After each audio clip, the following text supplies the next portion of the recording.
just to make it quick, just come down here, please, the whole cast of the team, and then I will introduce you.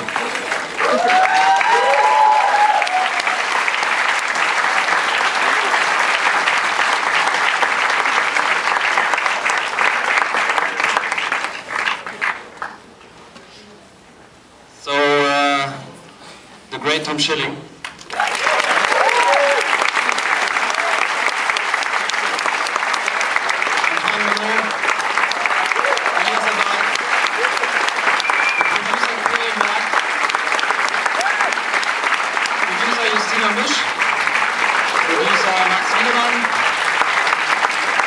Hannah Herzsprung,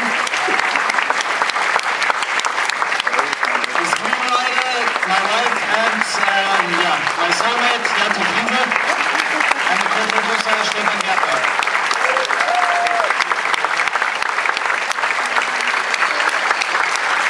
Congratulations to all of you. That was amazing. My mind was blown. Amazing ending. I want to ask you the first question, Baran. Could you come? Can you tell me how did you get this idea from beginning to the conception of the film? Yeah, well, I know these producers from film school, and they called me up one day saying, like, we have an idea for a movie, we want to do a movie about hackers. And I said, like, that's not an idea, that's a setup, but yes. They gave me, like, I always say a week, but I think it was 2 weeks. To come up with an idea or a sort of a pitch, and I have no idea, I don't know anything about hackers, or at least at that moment. So I went to Amazon and ordered every hacker biography and book and whatever, and read it, and I didn't come up with any ideas actually. But what I wasn't really. Yeah, I always come up with ideas when I go to the toilet, and that actually happened the night before we had to meet the producers to pitch them a story, and I was really sweating. But I came with this idea because I read a biography about Kevin Mitnick, one of the greatest hackers in the 80s and 90s, and he was like the master of social engineering, and I was very intrigued by this idea of the highest form of hacking, but I was also very intrigued by the persons themselves. I was never really interested in hacking, you know, but I loved these people because they are very smart. They seem like nerds, of course, you know, but they are really smart people, and so yeah.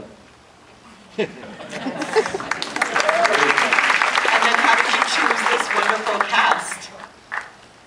I made a joke today. I have this random program at the computer, and you press a button, and then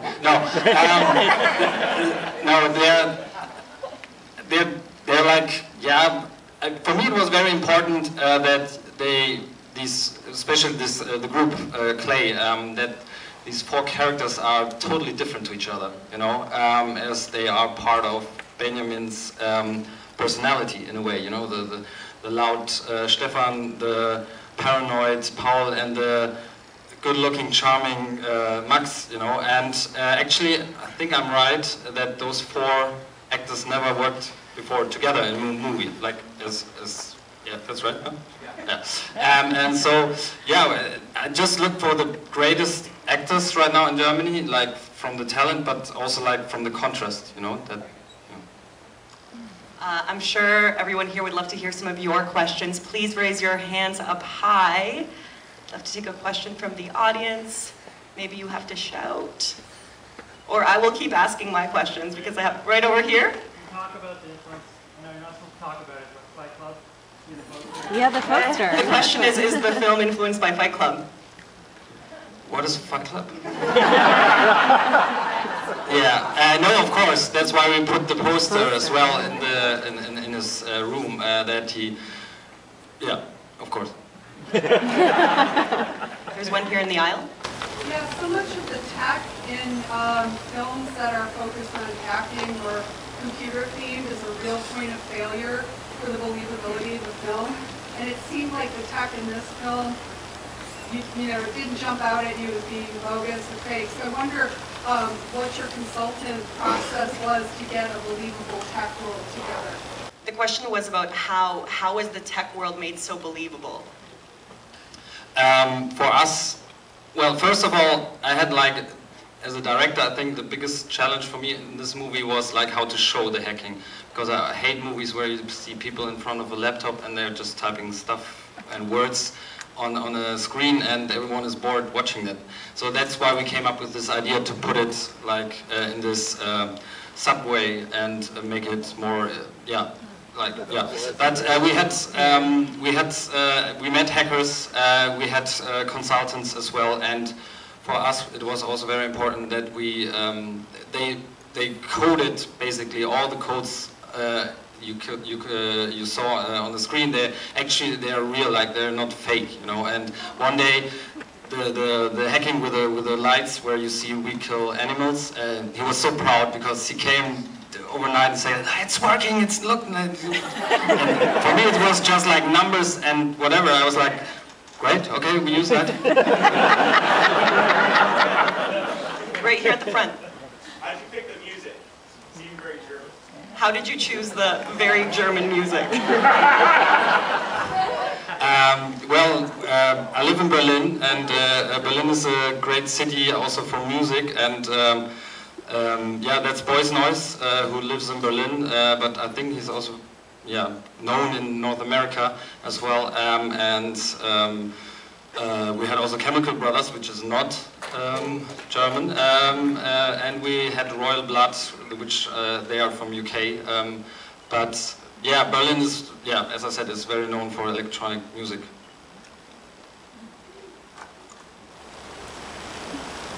Right here.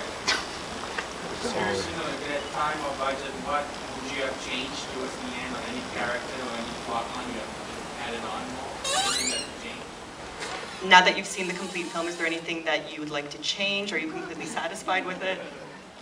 Oh, you're never satisfied. I would change a lot of things, I would say, but I mean, it's like, I don't know, it's like a kid, and you cannot change your kid, you know? It is what it is.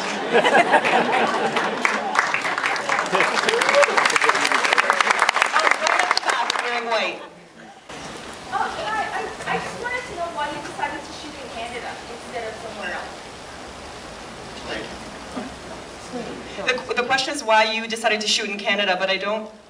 No, we shot in Berlin, and in Rostock. And New York, we shot also in Berlin, so... I'd love to ask a question to the cast. How do you feel seeing yourselves on screen? Would anyone like to take that one on? It's a big one. Tom? I don't like my haircut. Maybe we go one by one. I like me a lot. I think it's rather awful, but I'm happy it's done now. By the way, we love Toronto. I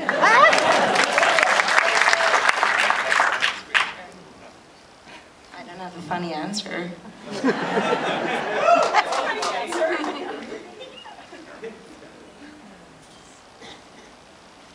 Anyone else in the audience? Again in the back? Yeah? The members of Clay, you all seem pretty tight, like as a brotherhood on screen. Did you guys have to do any hanging out before the movie, or just having some drinks together to like get that camaraderie? Did you do any bonding to get prepared into these characters because you were so close? No. Maybe you still don't know each other? We spent a lot of time together in the set, on set, so we had a lot of fun.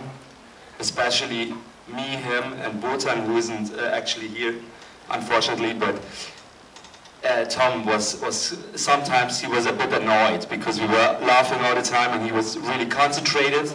And me, as I never read the script, I was really like, hey, let's have some fun. And he was like, oh no, we want to make a movie. And I was like, no, have some fun. And, it was kind of a bondage together.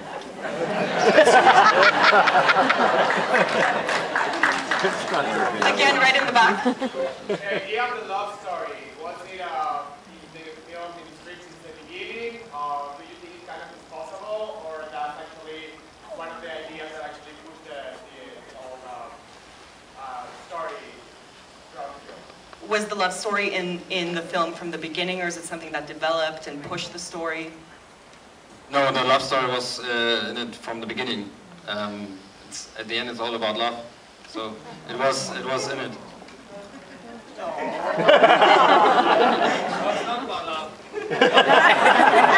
This film is not about love. Right here.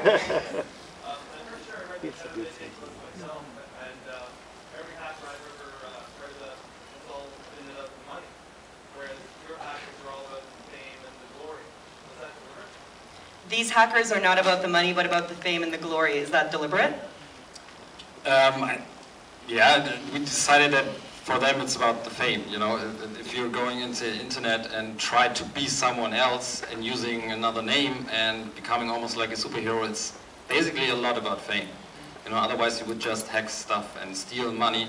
But if you want to be known as a famous hacker, it's about fame. And Kevin Mitnick, it was also a lot about fame for him, in a way. You know, he loved it to play with the FBI and the LAPD and them, and that the people knew that he did that, you know. Also the Free Kevin years was also, yeah, I think it was a lot about fame for him as well. And I'm so curious, what's next for you now? Party.